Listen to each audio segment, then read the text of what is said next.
Auzubillahiminash-shaytanir-rajim. Bismillahir-rahmanir-rahim. This is Newt Islamia School and College. Now it's time to your मुतालिया Quran class. जैसा कि आपको पता है कि सूरतुल फजर हमारी मुकम्मल हो चुकी है। आज हम इसकी एक्सरसाइज शुरू करेंगे। तो एक्सरसाइज का आगाज़ हम इल्म व अमल की बातों से करेंगे। जैसा कि बेटा आपको दिखाई दे रहा है, यहाँ पे 10 पॉइंट्स हैं। तो आप लोगों ने इनको अच्छे से रीड आउट करना है। रीड आउट करने के बाद आपने इनके मुख्तसर सवालात बनाने हैं। आफ्टर डैट क्वेश्चन आ रहा है हमने क्या समझा।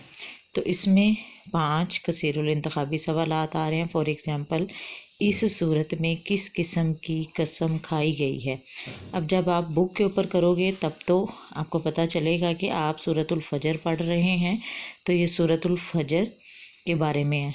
फॉर एग्ज़ाम्पल, एग्ज़ाम में ये क्वेश्चन आ जाता है, तो एग्ज़ाम में किस तरह से आएगा। एग्ज़ाम में इस तरह से कि सूरतुल फजर में किसकी कसम खाई गई है। तो ये आप लोगों ने इस तरह से याद करना है। जैसे सेकंड पे है इस सूरत में, तो आपने ये चीज़ माइंड में रखनी है कि सूरतुल फजर में फ़िरऔन के बारे में क्या बयान किया गया। तो ये आपकी होम असाइनमेंट है। ये आप लोगों ने कसीरुल इंतखाबी सवालात मुकम्मल करने हैं। ये है आपका पेज 140। अब नेक्स्ट क्वेश्चन की तरफ चलते हैं जी। तो बेटा नेक्स्ट क्वेश्चन है आपका, नीचे दिए गए आयत नंबर को मुतल्लिका अल्फाज से लकीर खींच कर मिलाएं।